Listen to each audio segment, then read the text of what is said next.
అందరికీ నమస్కారం. కథ కొడుకులున్నారా జాగ్రత్త. రచయిత స్వర్ణ వేణుగోపాల్ గారు. ఇక కథలోకి వెళ్ళిపోదామా మరి? గుడి మెట్లెక్కుతున్న నాకు కాస్త దూరంలో ఎటో శూన్యంలోకి చూస్తూ కూర్చున్న ఆవిడను ఎక్కడో చూసినట్లనిపించి కాస్త ఆగాను. పరీక్షగా చూద్దామనుకునేంతలో ఆవిడ తల మీద కొంగు సవరించుకోవడంతో ముఖం కనబడక గుళ్ళోకెళ్ళానన్న మాటే గాని ఎవరివిడా, ఎక్కడో చూశానే అని నా మనసు పేజీలను వెనక్కు తిప్పుతూనే ఉంది. అన్యమనస్కంగానే దేవుడి దర్శనం చేసుకుని కూర్చుంటుండగా సన్నగా అరిచింది నా మనసు. ఆవిడెవరో తెలిసిపోయిందన్నట్లుగా గబగబా బయటికెళ్ళి ఆవిడ ముందు నుంచొని పార్వతమ్మ గారు అని పిలిచా. ఆవిడ ఉలిక్కిపడి ఎవరు అంటూ తలెత్తి చూసి మీరు, నువ్వు అంటూ తడబడుతుంటే నేనమ్మా మూర్తిని అంటూ నన్ను నేను పరిచయం చేసుకున్నా. నువ్వా మూర్తి, బాగున్నావా? ఆమె గొంతులో నీరసం స్పష్టంగా పలికింది. బాగున్నానమ్మా, మీరేంటి ఇక్కడ ఇలా? నా గొంతులో బాధ. అంతా నా కర్మనాయనా, కళ్ళల్లో నీళ్లు తిరుగుతుండగా అన్నారావిడ. ముందు మీరు లేవండి, మనింటికి వెళ్ళి అన్నీ మాట్లాడుకోవచ్చు అని బలవంతంగా ఆమెను ఇంటికి తీసుకువచ్చా. ఆవిడ పరిస్థితికి శారద కూడా చాలా బాధపడింది. ముందు మీరు స్నానం చేసి భోంచేసి రెస్ట్ తీసుకోండి, అన్ని విషయాలు సాయంత్రం మాట్లాడుకోవచ్చు అని ఆవిడ కన్ని అమర్చిపెట్టింది. ఆవిడ తీరి చూస్తే తృప్తిగా తిని ఎన్నో రోజులైనట్లుగా అనిపించి మనసు కలుక్కుమంది. ఒకప్పుడు ఎంతోమంది ఆకలి తీర్చిన ఆ చెయ్యనే చాచి అడుక్కోవడం ఎంత దారుణం! తెలియకుండానే నా కళ్ళు నీళ్లతో నిండిపోయాయి. భోజనం చేసి నిశ్చింతగా హాయిగా పసిపాపలా నిద్రపోతున్న ఆవిడను చూసి ఇద్దరం తెగ బాధపడిపోయాము. సుందరం గారు ఆఫీసులో మా బాస్, పార్వతమ్మ గారు ఆయన భార్య. ఇద్దరు పార్వతీ పరమేశ్వరులా ఉండేవారు. ఎవరికి ఏ కష్టం వచ్చినా మేమున్నామంటూ ముందుకొచ్చేవారు. ఆఫీసులో కూడా స్టాఫ్ అందరినీ తన కుటుంబ సభ్యుల్లా చూసేవారు, ఆదరించేవారు. ఎవరికి ఏ సమస్య వచ్చినా ఆయన సలహా తీసుకునేవాళ్ళం.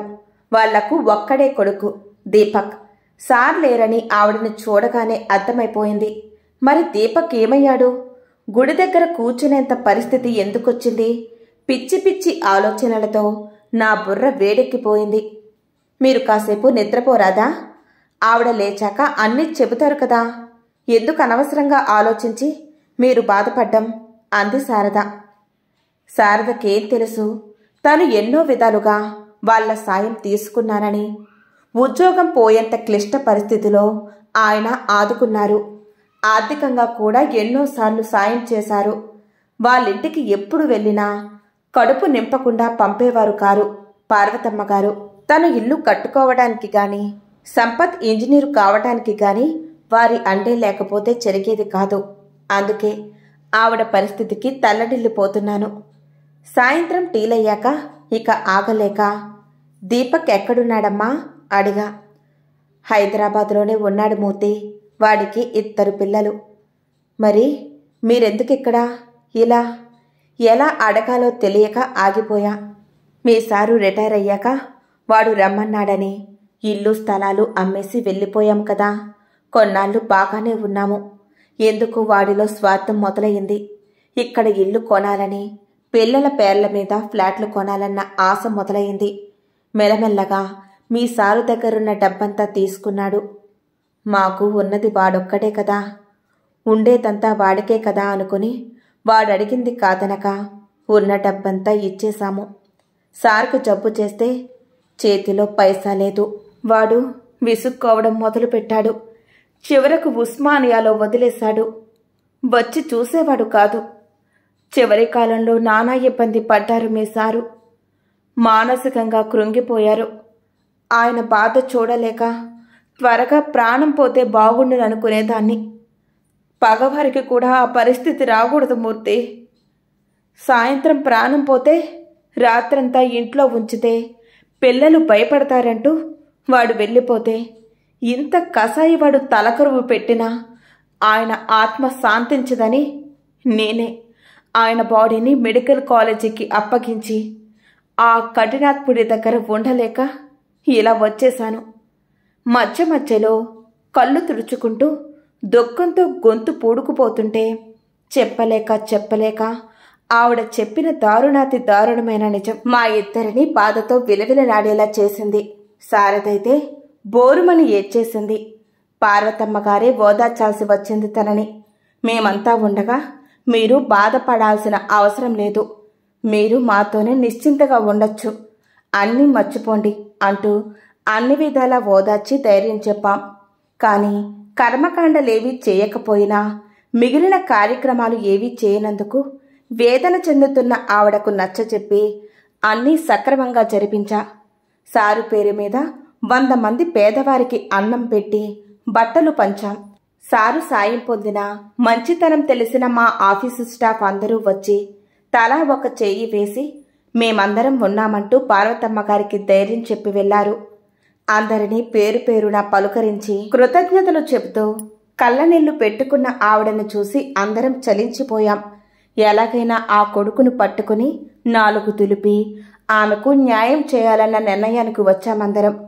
మాతోనే ఉండిపోమ్మని ఎంత చెప్పినా వినకపోవడంతో పార్వతమ్మ గారిని అన్ని సదుపాయాలు ఉన్న హోంలో చేర్పించి అప్పుడప్పుడు వెళ్ళి చూసి వచ్చేవాళ్ళం. ఆవిడ వెళ్లే ముందు, మూర్తి, నీవు ఇంకో 6 నెలల్లో రిటైర్ అవుతానంటున్నావు. కొడుకున్నాడు, జాగ్రత్త. మాలాగా మోసపోకండి. అనుబంధాలు, అనురాగాలు, ప్రేమ కావాలి కానీ డబ్బు ముఖ్యమా అని లేనిపోని సినిమా మాటలు అనుకుంటాము. కానీ నిజ జీవితంలో, అందున ఈ వయసులో మనిషికి అండాదండ అందించేది డబ్బే. ఇదే చేదు నిజం. ఇద్దరిలో ఒకరు ముందు ఒకరు వెనుక వెళ్ళిపోక తప్పదు. వినడానికి కష్టంగా ఉన్నా వాస్తవాన్ని ఒప్పుకోక తప్పదు. ఒంటరితనమే కాదు, అన్నింటికీ ఇంకొకరిపై ఆధారపడి బ్రతకడం నరకం. అందుకే ఏ ఆస్తి అయినా డబ్బు అయినా మన తదనంతరమే పిల్లలకు చెందేలా జాగ్రత్త పడాలి. అందరూ దీపక్లా ఉంటారని నేను అనను. ఎంతో కొంత మనం జాగ్రత్తగా ఉండడంలో తప్పులేదు కదా. మాలా చాలామంది బాధపడుతున్నారు. అదే మాయో గాని పిల్లలు అన్న పాసం మనిషిని కట్టిపడేస్తోంది. ఇలా చెబుతున్నందుకు, సంపత్తిని అనుమానిస్తున్నందుకు వేరేలా అనుకోకు మూర్తి. నాకు చెప్పాలనిపించి చెప్పానంతే. మనసు కష్టపెడితే మర్చిపో అన్నారు. ఆవిడ వెళ్లే ముందు బలవంతంగా దీపక్ అడ్రస్ తీసుకున్నా. మావాడు హైదరాబాద్లోనే ఉండడంతో నేను, శారద అక్కడికి వెళ్ళాం. మావాడుండే ఇంటికి దగ్గరలోనే దీపక్ ఉండే అపార్ట్మెంట్ ఉండడంతో 2-3 సార్లు అటువైపు వెళ్ళాను. డైరెక్టుగా వెళ్లకుండా అనుకోకుండా కలిసినట్లుగా ఉండాలన్న నా ప్లాను సక్సెస్ అయింది. ఒకరోజు దీపక్ పక్కనున్న సూపర్ మార్కెట్లోకి వెళ్లడం చూసి నేను వెళ్ళా. వాడున్న వైపే వెళ్ళి అప్పుడే చూసినట్లుగా, అరే, నీవు సుందరం సార్ గారి అబ్బాయివి కదూ అన్నా. ఆ మాటకు వాడు నా వైపు చూసి, అవును, మీరు అంటూ ఒక్క క్షణం ఆగి, మూర్తి అంకుల్ అన్నాడు. పర్వాలేదు, గుర్తున్నాను వెదవకి అనుకున్నా మనసులో. బాగానే గుర్తుపట్టావే, భుజం తడుతూ అన్నా పైకి. భలేవారే అంకుల్, చిన్నప్పటి నుండి చూసిన మిమ్మల్ని ఎలా మర్చిపోగలననుకున్నారు అన్నాడు. మీ అమ్మా నాన్న ఎలా ఉన్నారు అడిగా. లేరంకుల్, బాధగా మొహం పెట్టి అన్నాడు వెంటనే. ఇల్లు పక్కనే అంకుల్, రండి అక్కడ మాట్లాడుకుందాం అని ఇంటికి తీసుకెళ్లాడు. నాకు కావాల్సింది అదే కదా, అందుకే మారు మాట్లాడకుండా వెళ్ళాం. హాల్లో కడుగు పెట్టగానే అదిరిపడ్డా. ఎదురుగా సుందరం సార్ పార్వతమ్మ గారి ఫోటోలు 2ంటికి దండ వేసింది. రాస్కెల్, తల్లి బ్రతుకుండగానే దండ వేసేశాడు. ఇంతకన్నా అమానుషం ఉంటుందా ప్రపంచంలో? నా రక్తం కుతకత ఉడికిపోయింది. వాడి చెంప చెల్లుమనిపించాలనిపించింది. ఎంతో కంట్రోల్ చేసుకున్నా. 3వ అంతస్తులో ఉన్నాడు. 3 బెడ్రూమ్లు, డూప్లెక్స్ ఫ్లాట్, అందంగా ఉంది. ఇదంతా సార్ సంపాదన. తల్లిని రోడ్డుపాలు చేసి హాయిగా అనుభవిస్తున్నాడు విధవ. నా మనసు నా మాట వినడం లేదు. ఏం చేయను? భార్యాపిల్లలను పరిచయం చేశాడు. అందరూ బాగున్నారు. నాన్నగారు పుణ్యాత్ములు, అందరికీ ఎంతో సాయం చేసేవారు. ఇప్పటికీ ఆఫీసులో అందరం తలుచుకుంటూనే ఉంటాము. ఇంతకీ ఎలా పోయారు దీపక్ అడిగా. Heart attack uncle. ఆయన పోయాక తట్టుకోలేక అమ్మ కూడా నాంచాడు. ఇక భార్య అందుకుంది. మేమైతే తల్లి కూతుళ్ళలా ఉండేవాళ్ళమంది. అత్తాకోడళ్ళమంటే ఎవరూ నమ్మేవారు కాదు. ఇంటి విషయాలన్నీ ఆవిడే చూసుకునేవారు. ఆవిడ పోయాక మాకు పెద్ద దిక్కు లేకుండా పోయింది. భర్తకు వత్తాసు పలుకుతూ రాణి కన్నీళ్లను తుడుచుకుంది. ఇక నేను ఊరుకోలేకపోయా. అయ్యో, ఎందుకమ్మా బాధపడతారు? మీ అత్తగారు, మీ పెద్ద దిక్కును నేను తీసుకొస్తాగా. అసలు మీరింతగా బాధపడుతున్నారని తెలిస్తే నాతోనే తీసుకొచ్చేవాణ్ణి కదా అనగానే ఇద్దరూ అవాక్కయి ఒకరి మొహాలొకరు చూసుకుని మౌనంగా ఉండిపోయారు. ఇక నేనే, అయినా దీపక్, ఇదేం పనయ్యా? తల్లి తండ్రి దైవ సమానులు. వారి పట్ల ఇంత అమానుషంగా ఎలా ప్రవర్తించావు? బ్రతుకున్న తల్లి ఫోటోకి దండ వేస్తావా? అసలు నీవు మనిషివేనా? మంచికి మారుపైరైన వారి కడుపున నీలాంటి నీచుడెలా పుట్టాడసలు? నిన్ను అరచేతిలో పెంచుకున్నారే, అందుక ఇంత ద్రోహం చేస్తున్నావు. నిన్ను నవమాసాలు మోసిన కన్న తల్లిని రోడ్ల మీద అడుక్కునే పరిస్థితికి తీసుకువస్తావా? చనిపోయిన తండ్రిని ఇంటికి తీసుకురాకుండా, చెయ్యవలసిన విధులు చెయ్యకుండా అనాథగా హాస్పిటల్లో వదిలేసొస్తావా? నీకు కొంచెమన్న మానవత్వం లేదా? రేపు నీ కొడుకు కూడా ఇలాగే చేస్తే ఏంటి? తప్పకుండా చేస్తాడు. బతికుండగానే మిమ్మల్ని తగలుబెట్టేస్తాడు. చూస్తుండు. ఆవేశంతో నా గొంతు వణికిపోతుంది. నా అరుపులకు పక్క ఇళ్ల వాళ్ళు తొంగి చూసిపోతున్నారు. అది చూసి దీపక్ గబుక్కున లేచి వెళ్లి తలుపు వేసేశాడు. ప్లీజ్ అంకుల్, మెల్లిగా మాట్లాడండి, అందరూ వింటున్నారు బతిమారినట్లుగా చెప్పాడు. నాకర్థమైపోయింది. మధ్యతరగతి మనిషికి ఏం లేకపోయినా పరువు కోసం పాకులాడతాడు. వీడు అదే బాపతు. ఈ వీక్నెస్ నాకు ప్లస్ పాయింటే. అందుకే రెచ్చిపోయా. వినని దీపక్, అందరూ మొహాన ఉమ్మేస్తే తెలుస్తుంది కచ్చగా అన్నా. అయినా ఇది మా ఇంటి విషయం, మీరెవరండి అడగడానికి? ఏదైనా మేము చూసుకుంటాం రోషంగా అంది దీపక్ భార్య. చూడమ్మా, మీది రక్త సంబంధమైతే మాది మానసిక అనుబంధం. కన్నతల్లిని రోడ్డు మీద వదిలేసి చనిపోయిందని దండ వేసి నలుగురిని నమ్మిస్తున్న మానవ మృగాలను నేనే కాదు, దారిన పోయే ఏ దానయ్య అయినా కాలర్ పట్టుకొని అడుగుతాడు. అడగొచ్చు కూడా. ఎక్కువగా మాట్లాడితే ఏ మీడియాకు ఉప్పొందించాననుకో, నిమిషాల మీద వాలిపోయి నీపై 24 గంటలు రసవత్రంగా దేశమంతటా కథలు వినిపిస్తారు. అలాంటిదేమైనా జరగాలనుకుంటున్నావా? చెప్పు. కావాలనే బెదిరించా. అబ్బా మధు, నువ్వు నోరు మూసుకో అని భార్యను కసిరి, అంకుల్, మీ కాళ్ళు పట్టుకుంటాను, నా పరువు తీయకండి. ఇక్కడ నేనే ప్రెసిడెంటుని.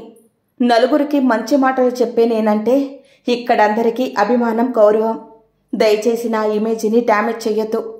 అమ్మ నాన్న విషయంలో నేను చేసింది చాలా పెద్ద తప్పే. ఇప్పుడు నేనేం చేయాలో చెప్పండి, చేస్తా. ఆవిడ ఎవ్వరూ లేని అనాథల హోంలో ఉన్నారు. ఆవిడ జీవనానికి నువ్వు ఏర్పాటు చేయి. ఓ 25 లక్షలు ఆవిడ పేరు మీద ఫిక్స్డ్ డిపాజిట్ చేయి. దాంతో ఆవిడున్నంత వరకు ఏ లోటు లేకుండా గడిచిపోతుంది. చెప్పా. 25 లక్షలే? అదేం కుదరదు. ఆవిడను ఇక్కడికి వచ్చి ఉండమనండి, చూసుకుంటాం అంది దీపక్ భార్య. మరి దండ వేసి చనిపోయిందని చెప్పుకున్న మీ నీచ నికృష్ట బుద్ధి అందరికీ తెలిసిపోతుందే. ఆవిడ వస్తే పర్వాలేదా అమ్మా? వ్యంగ్యంగా అన్నా. నిన్ను నోరు మూసుకోమన్నానా? గట్టిగా అరిచాడు భార్యపై దీపక్. సరే అంకుల్, మీరు చెప్పినట్లుగానే చేస్తాను ఒప్పుకున్నాడు. అయినా సారు మీకిచ్చిన దాంట్లో ఇదే పాటి. ఈ ఫ్లాటు కూడా సారు పేరు మీద ఉందని కింద లిస్టు చూస్తే తెలిసిపోయింది. మీరేమైనా తోక జాడించారో ఈ ఇల్లు ఖాళీ చేసి అమ్మకు అప్పచెప్పాల్సి వస్తుంది. జాగ్రత్త.